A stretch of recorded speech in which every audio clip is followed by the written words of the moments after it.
Think and Do Canoe, brought to you by Matthew Ogles, Matthew Nesbitt, Ryan Gontram, and Basil Dissy. Our group was tasked with the project to construct a canoe made entirely out of concrete.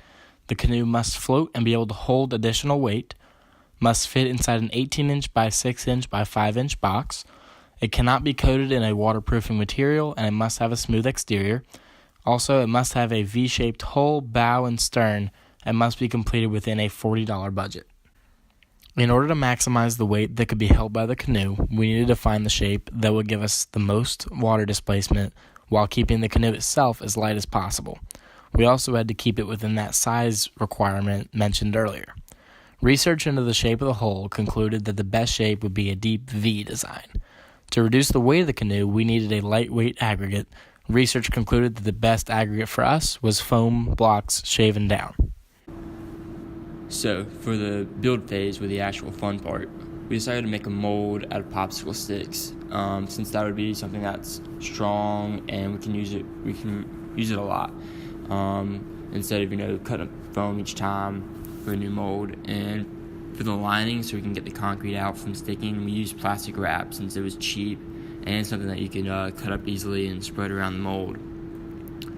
And when we actually made the concrete, what we wanted to do was have it very sticky, so we just press on the sides and it stay there.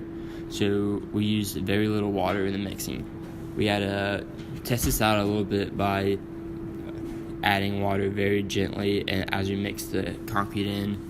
And then after we had already made the concrete, getting to stick to the plastic lining was difficult because it was stronger than the plastic lining could hold, so it would just settle down back to the middle with the plastic lining. We'd pull it down, and so the end result was that it floated after we had gotten it settled out, but it was not pretty and it didn't look good. So after that, we had to resort to the foam method, and we did this by creating a mold out of foam by carving it up and gluing it back together.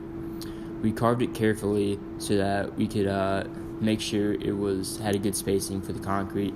And then we used trash bags since they were stronger than plastic wrap. Okay, this is the second building process.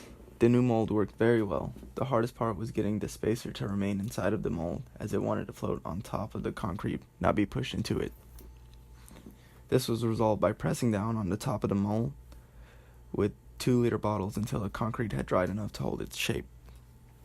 The picture on the right shows how we kept it sunken in, and the picture on the bottom shows freshly poured concrete in the mold.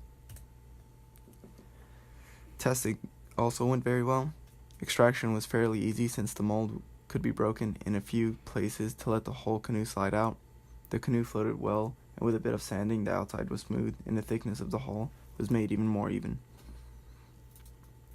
The picture on the bottom shows freshly extracted canoe, and the picture on the right shows the canoe after a bit of sanding.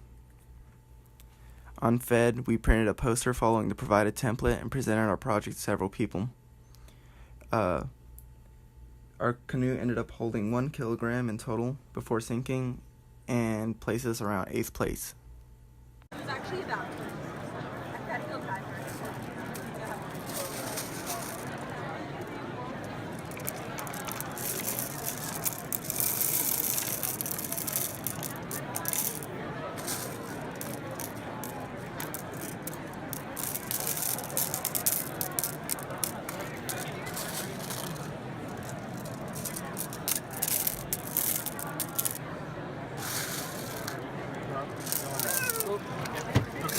Sorry.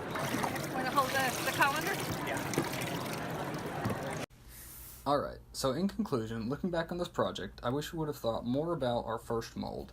The rounded edges of the popsicle sticks were very awkward and made it hard to get the shape that we were looking for. So while it was a good idea, it just didn't work out very well. Everything turned out okay with the second mold, but making it was very time consuming and put us close to our deadline after we poured our concrete.